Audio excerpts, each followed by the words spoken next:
పాతకాలం నాటి రాచిప్ప తెప్పించుకున్నాను. మళ్ళీ పాత వస్తువులే వస్తున్నాయండి.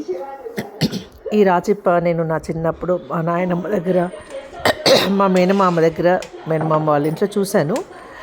మా ఇంట్లో కూడా, మా అత్తగారి ఇంట్లో కూడా ఉన్నట్టుండే, కానీ నాకు అంత ఐడియా లేదు. అప్పుడు ఇంత నాలెడ్జ్ లేదు వీటి గురించి.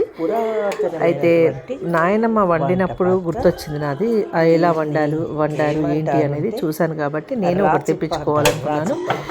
ఇప్పుడు వచ్చి నాన్ స్టిక్ వేరు ప్లస్ ఇండాలియము వాడకూడదు అంటున్నారు. కాబట్టి చిన్న చిన్న కూరలైనా ఇలాంటి వాటిలో వండుకోవాలనే ఉద్దేశంగా తెప్పించుకున్నాను. అడుగంటకుండా ఉంటుంది. ఈరోజు స్టార్ట్ చేశాను. టమాటా పప్పు చేశాను నేను. బాగా కుదిరింది. అంటే బాగుంటుందని తెలుసు, కాకపోతే వండడం మాత్రం నేను ఫస్ట్ టైం. చూడడం వరకే ఎన్నిసార్లు చూశాను, కానీ వండడం అనేది నేను ఈరోజు మొదలుపెట్టాను. ఇందులో అయితే మనకు టమాటా కర్రీ, పప్పు, పల్చటి పప్పు, ఇంకోటి తోటకూర, అలాంటివి వండుకోవచ్చు. తోటకూర అయితే నాకు బాగా గుర్తు, మా మేనమామ భార్య అత్త ఈ రాచిప్ప పొయ్యి మీద పెట్టేసి ఉప్పు, ఎండుమిరపకాయలు వేసేది. అవి చిటపెట అన్న తర్వాత తోటకూర, కడిగిన తోటకూర వేసి అది కళ్ళుప్పు వేసి మూత పెట్టేది.